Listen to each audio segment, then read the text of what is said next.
Local news that matters. Stories that inspire. Enriching the lives of Filipinos in the Philippines and across the globe. This is your GMA Regional TV. Buong puso para sa Pilipino. Ang mga pinakamalalaking balita ngayong Biyernes. Dalawang tubong Pangasinan, kabilang sa mga OFW na nasawi sa nangyaring sunog sa Kuwait. Pagsemplang at pagsalpok sa concrete barrier ng lalaking nakamotorsiklo sa pool sa CCTV. Mga produktong petrolyo, may aasahan bang rollback o taas presyo sa susunod na linggo? At grade 12 na tubong Kalasyaw, Pangasinan, wagi sa International News Writing Competition.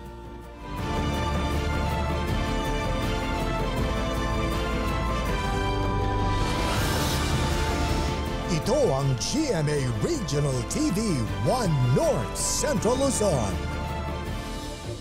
Masantos siyang aram na imbag amalem, bayapagat panapon kapuso. Narito na ang 1 North Central Luzon. Hatid namin ang mga pinakamalaki at pinakahuling balita sa Hilaga at Gitnang Luzon. Live mula rito sa GMA Dagupan Station, ako po si Chris Zuniga. Kabilang ang dalawang tubong Pangasinan sa mga OFW na nasawi sa nangyaring sunog sa Kuwait. Yan ang tinutukan ni Joan Punsoy. Kasama ng kapatid ko. Masakit para sa akin. Masakit dahil nabigla nga kami. Tapos hindi pa ako makapaniwala. Hinintay ko pa na mapan yung balita para ma-confirm ko na talagang patay na siya. Emosyonal ang mga kapatid ni Jesus Lopez, isa sa 3 OFW na nasawi sa Kuwait mula sa Barangay Barakbak, Umingan, Pangasinan. Nito lang Miyerkules, June 12, tumawag si Jesus sa kanyang pamilya pero biglang naputol. Umusbong na pala ang sunog sa tinitirhang kondo. Nasawi siya sa suffocation. Hindi naman po sinabi nung una na patay na po. Bago nagpumilit po yung mama ko na gano'n na kung stable yung mister ko, ba't di pa natawag o chat man lang. Yung pala, patay na pala. Pilit na tinatanggap ni Cleophas ang sinapit ng kanyang asawa. Sobrang sakit po talaga kasi siya lang talaga yung inaasahan namin sa lahat-lahat ng bagay, sa mga binansyal, siya lahat-lahat. Magpipitong taon ng OFW si Jesus. Huli siyang umuwi sa Pilipinas noong Abril pero bumalik din agad noong Mayo. Uuwi rin siya dapat sa Disyembre para sa kanilang family reunion. Nakatutok din ang Migrant Desk Office ng Mangaldan, Pangasinan sa pangangailangan ng pamilya ni Engineer Edwin Petilla ng Barangay Talugtog. Kasama rin si Petilla sa mga OFW na nasawi sa sunog sa Kuwait. Posibleng abutin ng 2 linggo bago maiuwi sa bansa ang 11 nasawing OFW. Andiyan kami na tabi sa kanila hanggang sa pagpunta sa regional office sa DMW para ma-assist po namin sila kung kinakailangan. Tumanggi munang magbigay ng pahayag ang pamilya ni Petilla hanggat hindi pa naiuuwi ang bangkay ng kaanak. Huling nagbakasyon sa Pilipinas si Petilla noong November 2023 pero bumalik din sa Kuwait noong February 2024. Joan Punsoy, 1 North Central Luzon. Hustisya ang panawagan ng kaanak ng pinaslang na barangay chairman sa City of San Fernando, Pampanga. May follow-up report si CJ Turida. Bumuhos ang pakikiramay sa kaanak ng pinaslang na barangay chairman ng San Pedro Cutud sa City of San Fernando, Pampanga na si Matt Ryan de la Cruz. Nasawi ang 38 anyos na barangay chairman kasama ang kanyang driver ng pagbabarilin ng 2 hindi pa nakikilalang armadong lalaki sa isang gasolinahan sa Barangay Del Pilar ng parehong lungsod. Hindi pa rin daw makapaniwala ang kinakasamang si Sandy sa sinapit ng barangay chairman. Sabi ko, ba't naman gagawin yun? Ba't gagawin yung pupurin yung buhay na naman gano'n na lang basta-basta. Kasi pagkakilala ko po sa asawa ko, mabait siyang tao, mapagmahal. Lalo po sa mga barrier niya dito sa Barangay San Pedro. Patuloy ang pagtutok ng Binong Special Investigation Task Group sa insidente upang matukoy ang mga responsable at kung ano ang motibo sa krimen. Napadala na po natin yung mga request for ballistic, for technical examination ng mga cellphone na recovered. Sinira niyo yung mga pangarap namin. kami, dinurog niyo yung puso namin. Sana huwag niyo na lang maramdaman yung maranasan yung pinagdadaanan namin ngayon. Nakatagtang ilibing ang mga labi ni Cap de la Cruz sa linggo, kasabay ng selebrasyon ng Father's Day. CJ Torida, One North, Central Luzon. Samantala, ilang negosyanteng nakapwesto sa Tiangge sa Dagupan City nanawagan sa LGU na palawigin ang kanilang operasyon. Kaugnay niyan, may live report si Claire Lacanilaw Dungka. Claire? Chris, hiling ng mga negosyante na palawigin pa ang operasyon sa Tiangge upang tuluyang makabawi sa kanilang puhunan at kita. Iniindan ng ilang negosyante ang mahinang kalakalan sa Baratillo sa Dagupan City ngayong tag-ulan. Kaya hiling nila na palawigin pa ang kanilang permit para makabawi ng puhunan. Ang usapan kasi nito hanggang July 15, pero kung may extend hanggang katapusan, pero ang nasa kwan daw hanggang katapusan. Sana, para medyo makaano naman kami ng kaunti. Oo, mahaba-haba kasi para masulit naman yung bayad. Apektado rin ang ilang negosyante na nakapwesto sa Malimgas Public Market sa operasyon ng Baratillo. Doble raw kasi ang ibinaba ng kanilang kita dahil halos wala nang pumapasok sa palengke para bumili. Tapos pag yung mga benta namin, mahina po. Kasi nandyan yung mga tao, nandyan sila sa baba lahat. Ayon sa Dagupan City Market Division, hanggang July 15 na lang ang operasyon sa Baratillo at hindi na palalawigin pa. Dapat nga raw, 2 buwan lang silang papayagang magtinda pero pinayagan na ito ng 3 buwan ng LGU. Sa ngayon wala pa naman kasi 3 months na eh. Usually ang ano ng Baratillo natin is 2 months lang. Ngayon ginawang 3 months. Magsasagawa naman daw ng clean-up drive sa lugar kasabay ng pagtanggal sa Baratillo. Chris, samantala patuloy naman ang monitoring ng Dagupan City Market Division sa anumang paggalaw sa presyo ng mga bilihin dito sa pamilihan. Chris. Maraming salamat, Claire Lacanilaw Dungka. Mga motorista, magpakarga na po ng gasolina at diesel ngayong linggo dahil may nakaambang oil price hike sa susunod na linggo. Sa tansya ng Oil Industry Management Bureau ng Department of Energy, posibleng umabot sa 1 peso and 70 centavos ang taas presyo sa kada litro ng diesel. Habang ang gasolina posibleng nasa 60 hanggang 85 centavos ang dagdag presyo sa kada litro. At ang kerosene baka umabot pa sa 1 peso and 90 centavos per liter ang oil hike. Matapos ang 2 sunod na rollback, dahilan daw ng big-time oil price hike ang reduced Saudi oil exports sa China at ang pag-iimbak ng langis ng US. Sa pool naman sa CCTV ang pagsemplang at pagsalpok sa concrete barrier ng lalaking nakamotorsiklo sa Santo Domingo, Ilocos Sur. Yan at iba pang balita sa pagtutok ni Ivy Hernando. Maluwag ang National Highway ng Barangay Parada, Santo Domingo, Ilocos Sur. Pero kitang isang paparating na rider na nakasunod sa isa pang rider ang bigla na lang nawalan ng kontrol sa manibela at nagpagewang-gewang. Sumemplang ang rider at sumalpok sa concrete barrier. And then nung malapit nang makadikit sa sinusundan niyang motor, maybe overtake sana siguro. Kaya lang nung mapansin niya may makasalubong siyang van. Nagtamo ng sugat sa ulo at ibang bahagi ng katawan ang 61 anyos na rider na nagpapagaling pa rin sa pagamutan. Panawagan ng PNP, gamitin ng mga slow-moving vehicle gaya ng mga single motorcycle ang outer lane. Sa Gataran, Cagayan, patay ang driver ng van matapos sumalpok ang sasakyan sa poste ng kuryente madaling araw noong June 10. Sa pagresponde ng Municipal Disaster Risk Reduction and Management Office, napag-alamang nakatulog ang driver kaya ito na-aksidente. Sugatan naman ang isang sakay nito. Hindi sila pinangalanan ng mga pulis sa hiling na rin ng mga kaanak. Papunta raw sana sa bayan ng Lalo ang van na may kargang prutas at gulay na maaksidente. Kasama si Norman Raca, Ivy Hernando, One North Central Luzon. Top-notchers ang ilang Pangasinense sa 2024 CPA Licensure Examination at Grade 12 wagi sa International Use Writing Competition. Narito ang report. Isa sa mga hindi birong pagsusulit ang Certified Public Accountant's Licensure Examination.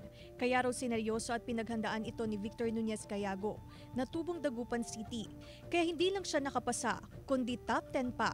Kasama rin ang Pangasinense at top 6 na si Marjoline Golisino Estrada, habang top 1 ang tubong Aurora na si Nicole Agoy Gonzalez.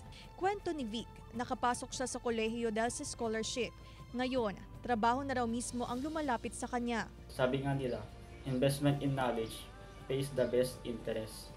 And then magsumikap lang sa pag-aaral as long as there is opportunity kasi hindi lahat may chance na makapag-aral.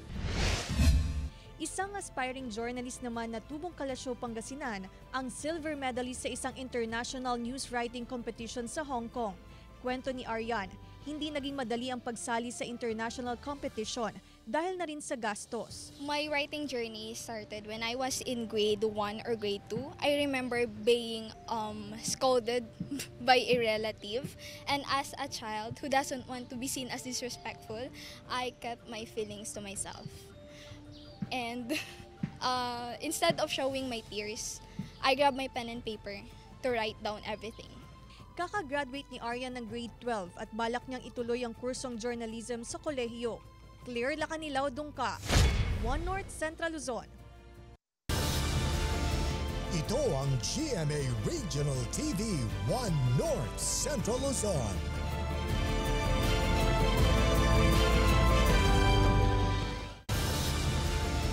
Ito ang GMA Regional TV One North Central Luzon. Pagnanakaw ng isang lalaki sa bisikleta sa San Fabian, Pangasinan na hulicam. Nakatutok si Claire Lacanilaw, Dungka. Sa CCTV footage, makikita ang pagpasok ng isang lalaki sa isang bahay sa Barangay Kayanga, San Fabian, Pangasinan. Kita ang pagtangay ng lalaki sa isang bisikleta at tinangay papalayo. Kahapon ng umaga, may nag-message sa akin na ninakaw yung bike ko. Hindi ako naniniwala. Biglang sinend sa akin yung video. Kaya ko capture ng CCTV. Kaya sabi ko bike ko yun. Alam ko na bike ko yun kasi nandilagali ng anak ko kasi pupunta ko sa girlfriend. Mula San Fabian, ibinenta ng sospek ang bisikleta sa Magsaysay Fish Market sa Dagupan City na nakuhanan din ng video. Sa investigasyon ng pulisya, mabilis na ibenta ng sospek ang mountain bike sa murang halaga, lalo't nasa 50,000 pesos daw ang value nito. Masama ang loob ko kasi ang balita ko, binenta lang ng 1,400 pesos yun. Hindi naman basta-basta kasi yung bike ko, ma'am. Kaya medyo masama ang loob ko. Agad kami nagkandak ng CCTV backtrackings at na-identify natin yung perpetrator na siya ang kumuha doon sa mountain bike. At ito rin yung nagpaali-aligid doon sa bahay ng girlfriend ng biktima natin. Agad naman na nahuli ang sospek na residente ng San Fabian sa hot pursuit operation ng San Fabian Police. Sinampahan ng kasong pagnanakaw ang sospek na wala pang pahayag. Hindi pa nababawi ang ninakaw na bisikleta habang patuloy na pinaghahanap ng PNP ang nakabili nito. Kasama si Daryl Peralta, Claire Lacanilaw, Dungka, One North Central Luzon. Malaking problema ng ilang magsasaka ngayon ang pagdami ng golden kuhol na sumisira sa mga pananim na palay sa Bangaldan, Pangasinan. May ulat si Jasmine Gabriel Galban. Halos 2 linggo pa lang ang mga tanim ni Mang Bernard sa kanyang sakahan sa Barangay Gilig, Bangaldan, Pangasinan. Pero problemado na siya dahil sa mga naglipa ng golden kuhol. Punla pa lang kinakain na, kaya ang ginagawa namin, binabantayan para maisprehan. Araw-araw na minomonitor ni Mang Bernard ang kanyang sakahan. Matyaga niyang tinatanggal ang mga pesting kuhol. Kung dadami pang mga ito, tiyak wala siyang mapapakinabangan sa kanyang mga tanim. Kunyari, pag hindi na-isprehan yan, ubos. Nag-abiso na rin ang Bangaldan Municipal Agriculture Office sa mga magsasaka na palagyang i-monitor ang mga pananim. Sa mga tubig talaga ang mga kuhol, saka sasabayan talaga ng pangingitlog ng pag yung steady yung tubig. Yes. Yun ang dapat i-prevent nila, i-control para hindi kainin yung mga tinanim na yang na palay. Karaniwan ang problema ang golden kuhol sa mga palayan. Kapag maramihan na ang kuhol sa palayan, kinakailangan ng gumamit ng pestisidyo. Pero mas mainam pa rin daw na mabombahan ng pestisidyo ang sakahan bago ito tamnan ng palay. Kasama si Ron Alistair Taniedo, Jasmine Gabriel Galban, 1 North Central Luzon. Patay ang dalawang magsasaka sa City of Ilagan, Isabela matapos na makidlatan habang nagtatrabaho sa bukid. Ayon sa Ilagan PNP, inabutan ng malakas na buhos ng ulan na may kasamang kulog at kidlat habang nag-aararo ang 41 anyos si Edwin Maduma sa barangay Cabecera 14 and 16 hapon noong June 11 nang bigla raw itong tamaan ng kidlat. Sa kalapit din na lugar, nakidlatan ang 56 anyos na si Wilson Figueroa habang nag-aayos naman ng kanyang tanim na mais at palay. Kaya babala ng otoridad sa mga magsasaka na agad sumilong, lalo na kapag may thunderstorms. Natagpuan ng search and retrieval team ang katawan ng 8 taong gulang na batang lalaki matapos malunod sa ilog ng Nueva Vizcaya. June 11 ng tanghali nang maligo sa ilog ng Barangay Salvacion, Bayumbong, Nueva Vizcaya ang bata kasama ang iba pang kaibigan. Hinala ng otoridad na napunta ito sa malalim na parte ng ilog. Naiuwi na ang mga labi ng bata sa kanyang pamilya sa Barangay Don Mariano Marcos.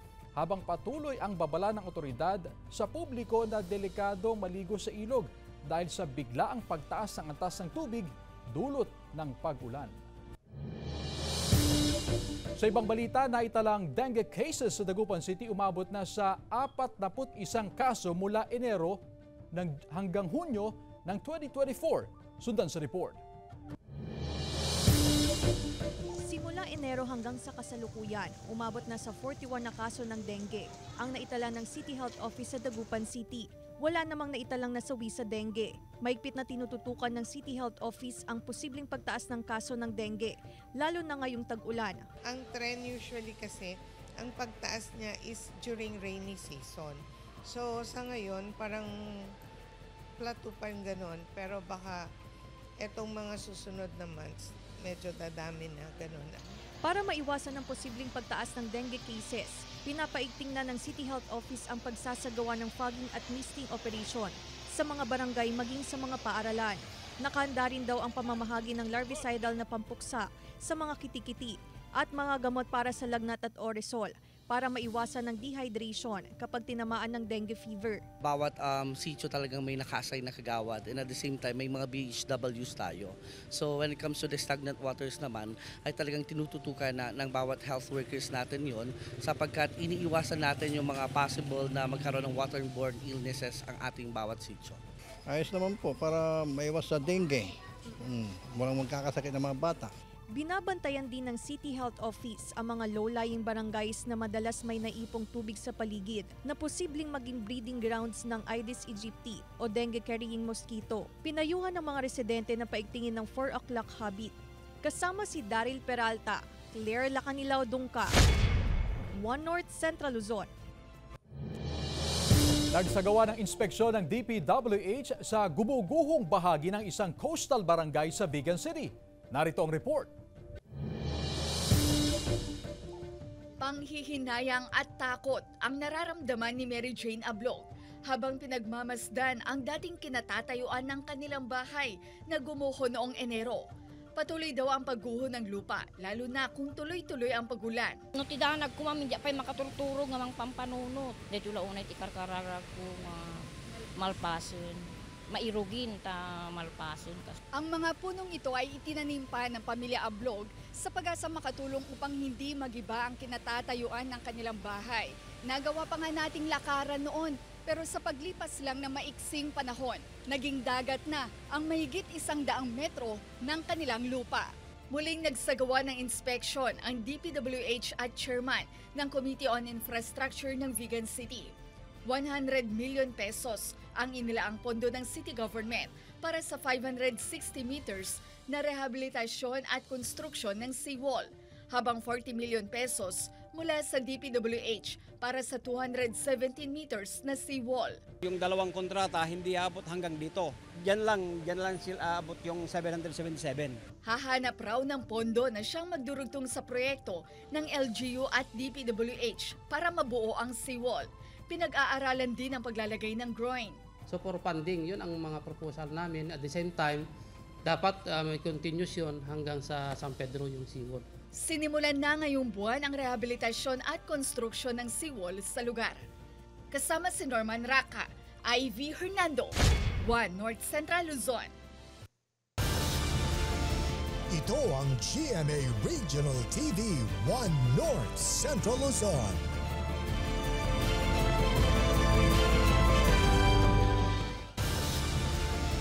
Ito ang GMA Regional TV 1 North Central Luzon.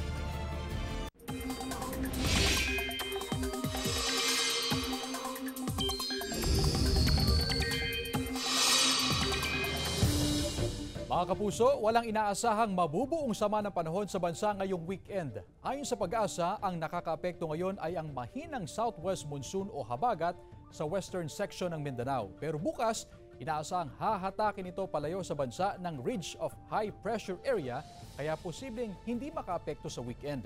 Sa datos sa Metro Weather, mahina hanggang katamtamang pagulan ang aasahan sa ilang bahagi ng northern at central Luzon ngayong hapon hanggang mamayang gabi. Mainit at maalinsangan na panahon naman ang aasahan sa weekend sa malaking bahagi ng bansa maliban sa mga kalat-kalat na pag-ulan.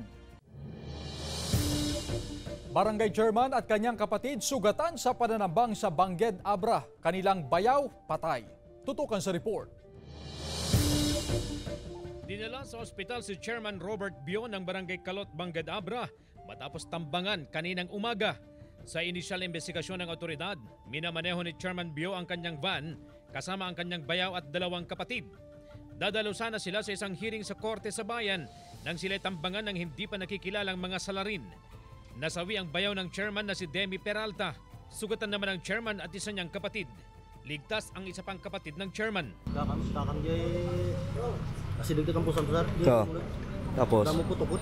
Tadtad ng tama ng bala ng baril ang sasakyan.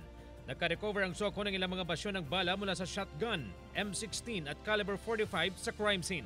Wala pang pahayag ang barangay chairman. Labis ang pagdadalamhati ng pamilya ng nasawing biktima. Justisya sir, i-kiss me. Sa barangay ubing kakasida. Iniimbestigan pa ng PNP ang motibo at pagkakakilanlan ng mga suspect. CJ Torida, 1 North Central Luzon. House-to-house visitation isinasagawa ng MSWD para ma-enroll sa daycare ang mga bata sa Calasiao, Pangasinan. Sundan sa report. Mahigit 1,000 daycare pupils ang nagtapos sa Calasiao, Pangasinan. Mula ito sa lahat ng barangay sa bayan.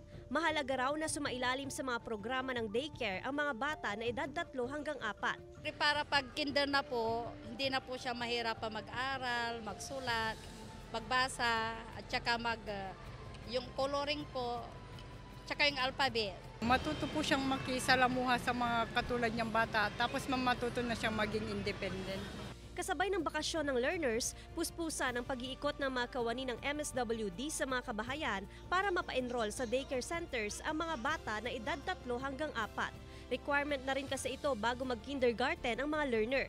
Yes, so far sa 24 barangays, merong mga barangays na 3 ang daycare centers nila. So we have 32 daycare centers actually. Sapat daw ang bilang ng mga guro para sa mga daycare pupils. Meron na ring daycare center ang lahat ng barangay sa bayan. Kasama si Jing Dakanay, Joan Punsoy, 1 North Central Luzon. Pinaghahanap ngayon ng kanyang mga kliyente ang pintor ng sidecar ng tricycle sa San Nicolas, Ilocos Norte. Di matapos daw niyang takbuhan ang mga nagpagawa sa kanya matapos na kolektahin ang kanilang mga bayad. Ilang customers daw ang nagreklamo sa PNP matapos hindi matupad ang itinakdang 10 araw na deadline para tapusin ang ipinagawang sidecar. Sa ngayon, hindi pa nagpapakita ang inirereklamong pintor na pinaghahanap din ng PNP para harapin ang kanyang mga obligasyon nang hindi na makasuhan. Balikulungan ng 42 anyos na lalaking suspect matapos magpositibo ang drug bypass operation ng PNP sa barangay Bulanos, Narvacan, Ilocos Sur. Umabot sa 8 gramo ng hinihinalang shabu ang nakuha sa suspect na nagkakalaga ng 54,000 pesos. Ayon sa PNP Drug Enforcement Group, dati nang nakulong ang suspect noong 2015 dahil din sa ipinagbabawal na gamot. Nagpositibo rin sa drug test ng PNP ang suspect. Sa ibang balita, blood donors nakatanggap ng home appliance kitchenware at bigas mula sa Philippine Red Cross sa Dagupan City. Silipin sa report. Home appliance, kitchenware at bigas. Yan ang inuwi ng mga nanalo sa paraffle kasabay ng blood donation drive ng Philippine Red Cross Pangasinan Chapter sa Dagupan City. Pasasalamat daw ito ng Philippine Red Cross sa mga donor. Every time siguro 20 to 30 ang pumupunta po sa ating office at sa iba pang blood service facility. Kaya napaka-importante po ng pagdodonate ng dugo dahil marami po tayong naisasalbang buhay. Ang 20 anyos na si Akima, first-time blood donor. Batid ang kahalaga nito matapos madengge ang kanyang kapatid. Nangailangan po kami noon pa pero nagka-dengue po yung kapatid ko. Pero gratefully po na mabilis rin pong nagbigay ang Red Cross sa amin nung time na yon. Nagbigay po sila agad ng dugo na isalba po namin yung kapatid ko. Ayon sa Philippine Red Cross, hirap silang makamit ang target na 80 blood bag units per day. Kaya pinapaigting nila ang mga blood donation drive, lalo ngayong World Blood Donor Day. Dahil naniniwala din po kasi kami ma'am na hindi lang po kami ang makakasagot or hindi talaga kami ang nakakasagot ng kakulangan ng dugo sa pang-araw-araw na pangangailangan. Bagkus lahat po tayo. Bukas ang tanggapan ng Philippine Red Cross para sa mga walk-in blood donors. Kasama si Daryl Peralta, Claire Lacanilao Dungka, One North Central Luzon.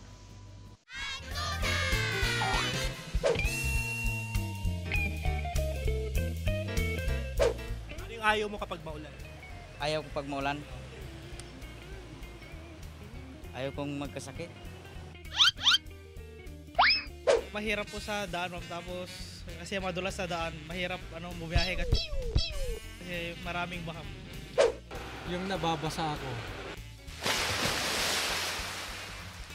Hindi makakapagtrabaho pag maulan. Maulan. Gawa ng sa ito, babaha yung kalsada. Mahirapan po lumabas, mahirap po magka-site. Kung halimbawa may sugat ka, hindi ka makakasulong sa tubig. Gawa ng baha, yung leptospirosis, kung may sugat ang paa, di po makakalabas ng bahay. Oh no! Samantala, mapapanood niyo po ang episode na ito at iba pang pinakahuling lokal na balita sa official website ng GMA Regional TV, www.gmaregionaltv.com. Pwede rin kayong bumisita sa aming official YouTube channel, GMA Regional TV, at i-click ang subscribe button para sa pinakamainit na balita mula sa mga rehiyon. Nais din naming pasalamatan ng mga kapuso sa Hilaga at Gitnang Luzon, maging ang mga kapuso natin abroad. Dahil sa GMA Regional TV, local news matters.